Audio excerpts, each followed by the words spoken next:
Hello there, it's Jordan here, and welcome to your February IBMS POD. We'll be speaking to toxicologist Nigel Brown in a moment, but first here's the latest news and updates from the IBMS. Nominations for the 2021 Biomedical Scientist of the Year Award are open now. The IBMS will once again sponsor this prestigious Advancing Healthcare Award category, which celebrates an exceptional biomedical scientist who has advanced clinical practice in an innovative and impactful way. Last year's winner, Dr. Guy Orchard, a consultant biomedical scientist at St Thomas's Hospital in London, said it was a tremendous honour to receive the award and have his innovations recognised by his peers and the professional body. Full details of how to nominate yourself or a colleague can be found on the IBMS's website. Also this month, IBMS President Alan Wilson has been awarded the position of Visiting Professor by Robert Gordon University in Aberdeen. The professorship will initially last 3 years and gives Alan full access to the university's facilities. After winning the award, he said he was deeply honoured and will use the position to further promote the training and education of biomedical scientists. The IBMS is piloting a new mentoring programme. Members can sign up for an online system and be matched with other members who can help them with specific goals, such as interview advice or career progression tips. You can register now for the scheme through our website. And finally this month, the Science Council is inviting IBMS members to light the way by sharing your story of glowing CPD in 2020. Applications are now open. You can find details about applying and links to more information on all our stories in our show notes.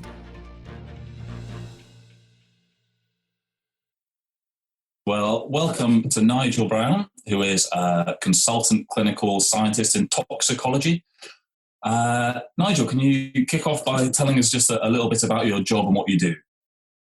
Right. I run a regional toxicology service in the northeast of England, and my job really is these days interpreting results, so explaining to clinicians and the coroners what the numbers mean that we found in the lab. That's basically it. And I mean, that's quite a kind of a small niche of biomedical science. What's been your career path to get there, Nigel? Right. I started off in 1982 as a junior B MLSO up in the northeast. Worked as a MLSO for about 7 years. Then for family reasons, moved over to the university sector, worked as a research technician, then as a research assistant. And they very kindly threw in an MSc and then a PhD in with the job.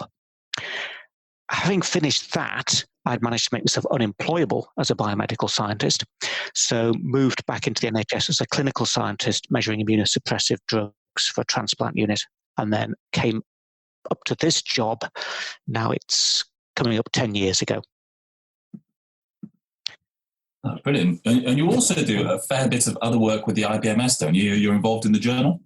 Yeah. One of the reasons for that is I'm just interested in the academic side of things, but also I'm acutely aware that we don't have enough people trained in the various sort of niche specialties within pathology in the NHS. And so this is a way of sort of trying to encourage that, but also it's something I enjoy doing. And I volunteered and I was snapped up, I think. Yes. Wrong place at the wrong time, possibly, but I have thoroughly enjoyed it. Oh, brilliant. Well, I'm going to pass you over to Jordan, who's got a few more questions for you now, Nigel. So, Nigel, as a toxicologist, you have a very broad remit in some of the scientific work that you undertake in the lab and outside of the lab as well. So could you explain some of the main duties and aspects of your role? Right. So I think we can split the job into sort of various sort of bits. The main part is doing urine drug screening for the drug recovery services. So a client will pitch up at the various centres. They will take a urine sample as part of the consultation, and they will be saying they'll be claiming to use certain drugs. We then check that those drugs are there, also check that they're taking the methadone or the buprenorphine. And if we find something untoward, we can then advise the clinicians as to what that might mean and confirm or refute what the client has been telling the clinician, which helps build and strengthen that relationship between the client and the clinician, and hopefully then guides the client towards recovery. We do some screening as well for emergency admissions to hospitals. That's not that common, but occasionally we're asked to screen for more unusual drugs, which can be a bit of a detective hunt because we're looking for a drug that we may not know about in the urine with a scanning mass spectrometer. What else? Yes, we also run the regional service for ethylene glycol, that's antifreeze. Unfortunately, some folk do like drinking antifreeze. I don't recommend it because your body metabolizes it to the poison that's in rhubarb leaves, which doesn't do you much good. But you do get very pretty birefringent crystals in your kidneys. But clearly, once you're at that stage, you don't need your kidneys anymore. So moving on to a more cheerful note, the other big chunk of work we do is post-mortem work for the coroner. So these aren't forensic cases. These aren't anything with criminal intent, but where the coroner requires us to do some toxicology to see what drugs the person may have taken leading up to their death, which can be interesting, but it gets a bit repetitive at times and can actually get you down after a while when you're dealing with yet another death. That's basically my job. And you do some work with the social services as well? Yes, we do. These are mainly leading on from drug screens we've done for maternity, where mum, sadly, is taking substances throughout pregnancy. And it's part of the way of, with maternity, try to engage with the person concerned and try to get the substance use under control. Hopefully they can. But what we do is we then provide a more detailed report for social services written in non-clinical language so that social services and legal people can understand it, and that then helps make their decision as to whether the child stays with the mum or with the immediate family or is taken into care. Thankfully, we don't have to make those decisions, but we advise them. And in the laboratory then, in the clinical setting, what are some of the most common drugs or screening cases on a daily basis? That's difficult to say because patterns change. And obviously I can't give too much away as to what we find because there might be some people who are quite interested. But I would say probably at the moment our number one drug is cocaine, which I know that folk have a view that it's quite a mild drug, but it's not. It does have some serious toxicity, and long term it can cause some quite serious issues. Of course, there's always heroin, diazepam and so on, but I'd say probably cocaine's our number one. And of course, alcohol, which is actually a drug, is definitely number one, but we don't screen for much for that. Okay. And could you walk us through the process a little bit in the lab? If someone was to come in with a suspected alcoholic poisoning or drug poisoning, what would be the steps that you'd take? Right. First thing we'd do is urine drug screen. It's a very simple screen for immunoassays on an automated chemistry analyzer. We also measure the creatinine to look to see whether the sample has been diluted or not, because some folk will add water to the urine after they've given it, after they've voided it, to avoid detection of the drugs. If that's negative and the clinicians haven't asked us to look for anything else, that's it. We just report it then. Otherwise, if there's any positives there, we'll then confirm them using mass spectrometry. We've got 2 tandem mass spectrometers, and we'll confirm the presence of various drugs, and we look for other commonly abused prescription drugs, for instance, pregabalin, gabapentin, and so on. If it's something very unusual, we may put it to the scanning mass spectrometer. It's a time of flight analyzer, which has the ability to look for drugs that we don't know about, which sounds dead easy. You get a forest of peaks, and you've then got to try and work out what each one is. But that then gives us a clue as to what the patient or the person may have taken. But we need to have good discussion with the clinicians to find out what they think it might be to give us a clue as to what to look for in the urine. And that's based. Yes, that's the reporting route. We can do an urgent drug screen in about 2 hours, but typically you're talking 24 hours, and anything with a scanning mass spectrometer, probably a week, that sort of length of time. Nigel, just to jump in from here, Have you found that the drugs people are taking in lockdown has changed much, and has the kind of prevalence of drug taking changed as well? Are people not taking as many drugs because they're stuck at home, or are people taking more drugs? What's happening there? Difficult to say. I'm going to answer very carefully because clearly I know some things that, having had discussions with various legal people, that I can't then sort of say, oh, well, this is the case because X has happened. My hunch is that patterns are changing slightly, but people seem to be still getting hold of their drugs quite easily. I did read in a local paper, for instance, that our local station was used by some of the county lines people, and police have been able to deal with them quite effectively because there's been so few people on the trains. I imagine there's now a different way of delivering them. But certainly from what I can tell, and this is from reading in the local press, patterns have changed, supply lines are changing, but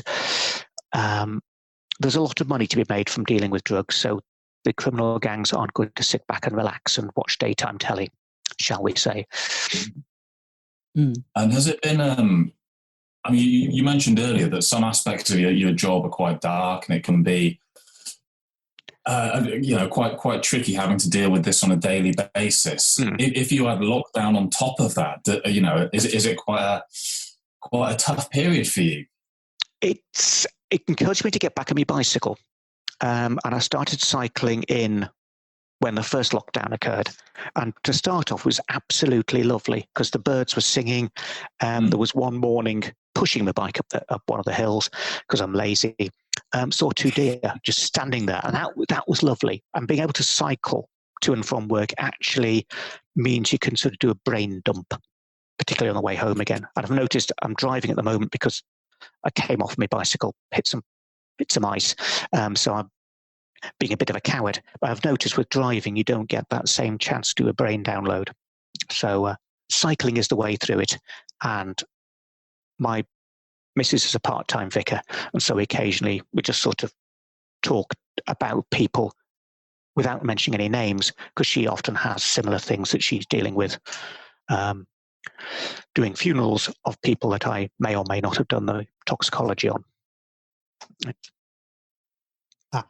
So, Nigel, we were originally due to record this episode last week, but you were called upon, right, to speak at a coroner's inquest. So, yeah. And you also work quite closely with the police and the social services and various health charities, I understand. So how much of your role is based outside of the lab? On an average week, I would say, because I do the reporting side of it, and the others are in the lab doing the hard work, I suppose, yes. I spent the bulk of my job now is liaising with other folk. So I tend to field the phone calls, because generally speaking, when people ring up for results, they just don't want the results. They want to have a little explanation of what that might mean. Their client has said X. Does that results pattern fit? So I would say the bulk of my job now is dealing with folk outside the laboratory. And sadly, especially with the scanning mass spectrometer now, really, I can look at the results, but I wouldn't know how on earth to turn the thing on or to start a runoff, which, as somebody who enjoys lab work, I do find that quite, a bit upsetting at times, but it's the way it is. I'll just ask you, Nigel, what do you enjoy the most about the role? The most enjoyable bit is when we find a new drug, and looking to see its metabolism, looking at the fragmentation pattern on the scanning mass spectrometer, developing a new method. That I thoroughly enjoy. And probably apart from when there's days when there's cake is brought into the staff room, which is probably the very best time at work. But apart from that, new drugs. And what is the most challenging aspect of being a toxicologist? It's probably the reporting, particularly when you've got family issues as well. I mean, I remember the day that after Dad died a couple of years ago, having to come into work the day after he died. I took that day off, but the next day, then having to sit down and do post-mortem reports. That was quite tough. So it's that. So it's when it sort of crunches into life, and you're dealing with family bereavements, and at the same time, you then got to come in and deal with, and obviously be professional with bereavements at work. How do you continue to learn and develop your knowledge and skills throughout your career? What kind of CPD do you do as a toxicologist? Yeah, it has to be self-guided. So I keep a watching brief on the main toxicology journals. I'm a member of the London Toxicology Group. There's the UK Association of Forensic UK and Ireland, Forensic Association of Forensic Toxicologists, and there's an international group which is the IATDMCT. I just keep an eye on those things, and just do regular journal scannings. If, say, a coroner's officer or a clinician mentions something, I'll then go away and read it, and it's just something I continually have to do.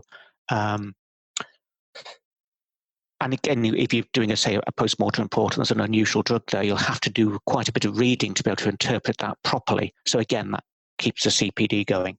The biggest problem I face is actually, again, disseminating that out to the folk in the lab so that they can keep up with what's going on. Because the last thing I want to do is to keep all the information to myself, because I want to retire and hand the service over in about 7 years. Right. Okay. And do you do any research? You've published some papers, haven't you? Yes, at the moment, no, because of lack of time. But yes, I have over the years, particularly my last job, which was part routine clinical, part research as part of a teaching hospital setup. And that thoroughly enjoyable. Haven't done so much now, apart from some work on alcohol markers with maternity, looking for markers of fetal alcohol spectrum disorder. So we pick up the alcohol use in mum. The child then has a potential diagnosis, so problems then start. You can get the correct treatment in early, which hopefully will improve that child's life a lot. What treatment would you recommend in that case? It's for mums, it would be support to try and reduce the alcohol use. For the children, it's sort of educational support, helping them deal with the specific pathology as it arises, rather than staring at a kid that isn't developing very well and not knowing why, and that taking years to get a diagnosis. You get in there quickly with a specific education support, social support from the very early, and then hopefully that gives a child a chance to develop in a much more sort of normal, if you like, fashion, but a way that it means they aren't as impaired by what happened to them in the uterus. Right. Okay. All right. Thanks, Nigel. So we've got some quick fire questions, Nigel. So it's a sentence for you to finish, and the first sentence is, the future of my profession, which you can take as toxicology or biomedical science, is... I think interesting. I've got no idea where it will go. But for folk who want to get into it, there's an awful lot of jobs coming up, I think. Yeah. So the second question, Nigel, my science hero is... I think it actually might be a teacher I had at school. I know it sounds a bit corny, but I was a bit of a... I forget how my mum described me, but I was a bit of a time waster at school, and he got me interested in science. It was his final year before retiring, and he just enthused me with a love of chemistry. So his name was Sandy Powell. Brilliant. Do you think he would have gone down a different career route, potentially, if it wasn't for him? Probably yes. Yes. Quite what, I have absolutely no idea, but probably yes. Did you always want to be a biomedical scientist, or were there any dreams of being a footballer or anything like that, Nigel, when you were younger? No, I got to university, I got a degree, then it was early 1980s, and I thought, I need a job. And the first job I got was working as a junior B MLSO. And that started me off on the path. I didn't have a grand career plan. I just sort of stumbled about, really, I think is the best way of putting it. Okay, the third question. When the pandemic is over, the first thing I will do is... either go and visit my father-in-law or go and visit my mother. Nice. And the final question, which, and just for context so everyone knows, we're recording this at 9 in the morning. When this interview is over, the first thing I will do is... Put the kettle on. Nice. Are you a tea man or a coffee man? Oh, tea. Lab technician through and through. Brilliant. Nigel, thank you so much for your time today and joining us. It's really appreciated, and it was a pleasure hearing about your work. Lovely. Thank you very much. Thanks now.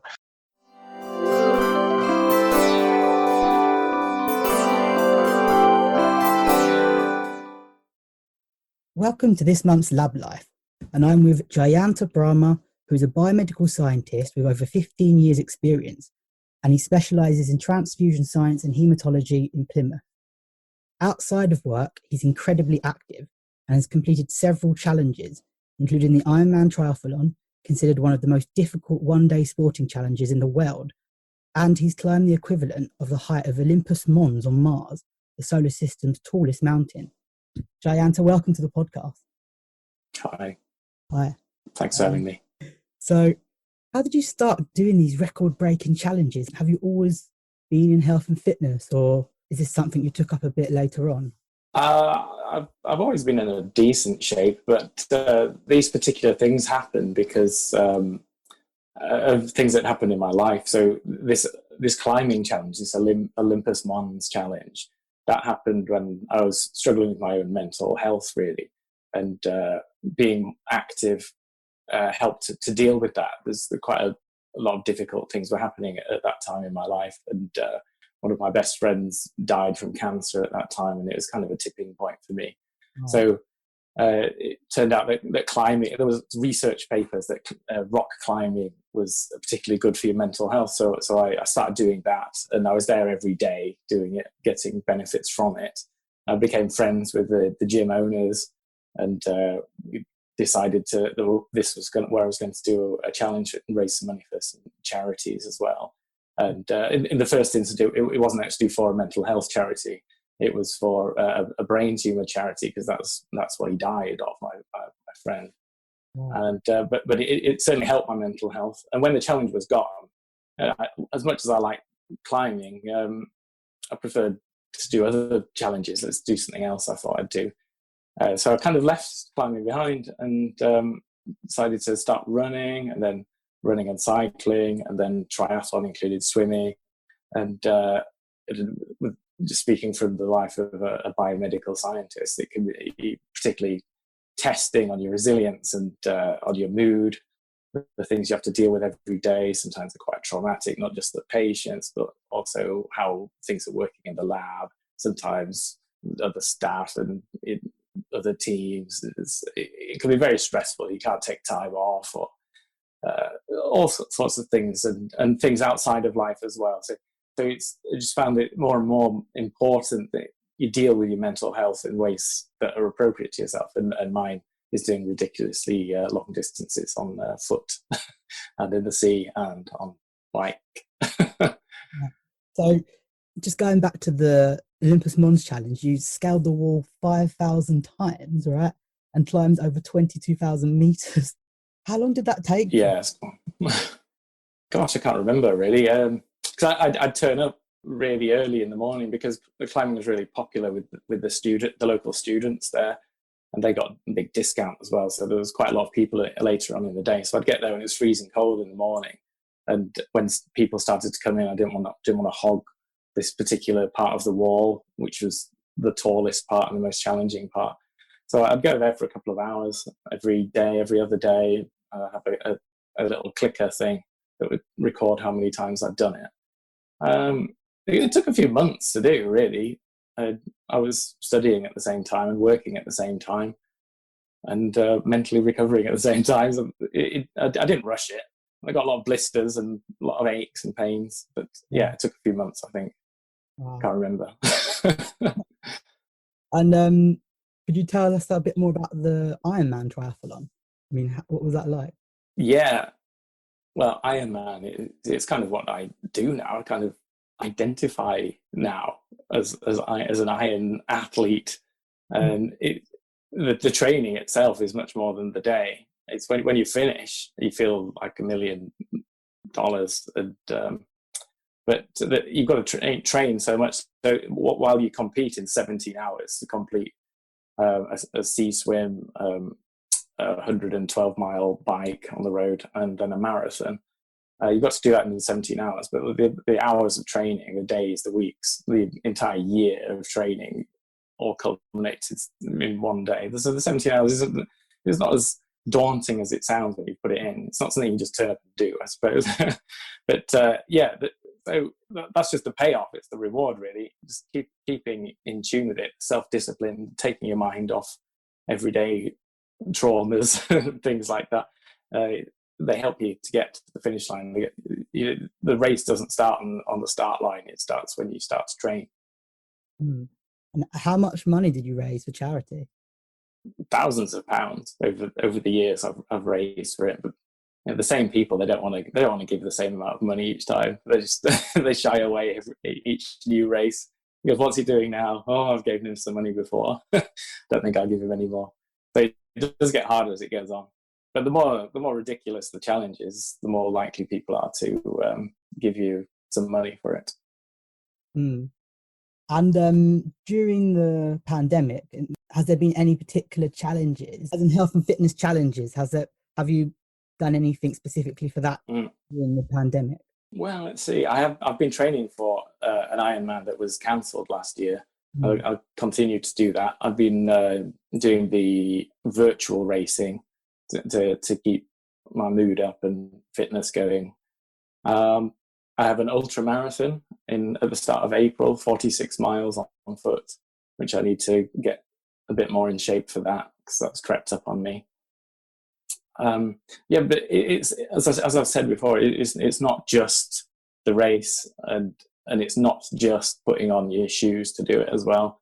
There's got to be a driving reason behind it, and I could quite easily just given up and hibernated throughout all of this COVID thing and maybe just run a bit. But feeling so isolated, you're racing on your own, you're training on your own. And at the start of the COVID pandemic, my training partner and a best friend, he sadly took his own life. And many of these races I was going to be doing with him. I'd train with him. Obviously, with COVID, they weren't going to happen anyway in the same way, but we still would have trained together. And this race is an open air one. This ultra marathon. Obviously, we can't do it together, so it's a big mental strain. But at the same time, it's supposed to be relieving the mental strain. So you can't really win. If I don't do it, I'll go mad. If I do it, I am mad. Yeah. See what I mean? Would you have any advice for someone who maybe runs, is active, but would like to start doing these challenges and lacks a bit of motivation? There are communities out there online that you can quite easily find. If you go through Facebook, Instagram, they're all set up. You might have a local running club.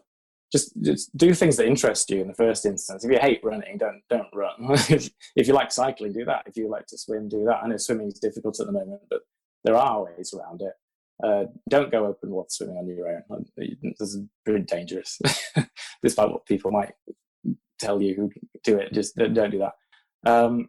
But I, from the school of thought that no one likes running. I think anyone's naturally mentally built to run. And when you start doing it, it's horrible because you never run. And the older you get, the harder it is to start out, that is. So keep it easy. Don't compete with anyone. It's just yourself. So just go out there. If you want to do 1 kilometer, 1 mile, half a kilometer, just go and do that and come home and you've done it, and then go and do it again. But don't feel that these Olympic racers on other social media like Strava and Garmin, who are racing ridiculous miles at ridiculous times, it's their race. Don't compete with them because you'll just get demoralized and give up.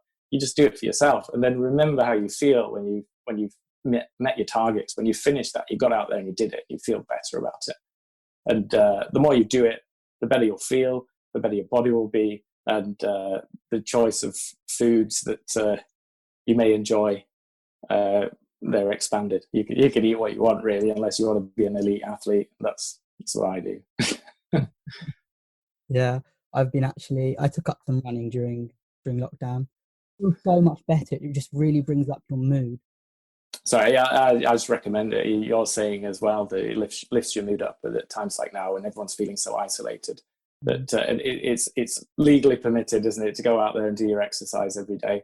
So exploit that. Get out in your local area, and you'll feel better. You'll feel better for doing that rather than just sat stagnant home watching Netflix over and over again. Okay then, well, thanks so much for coming on. Thanks for your time. Oh, you're welcome. And you can find more information about Jayanta's health and fitness challenges in our show notes.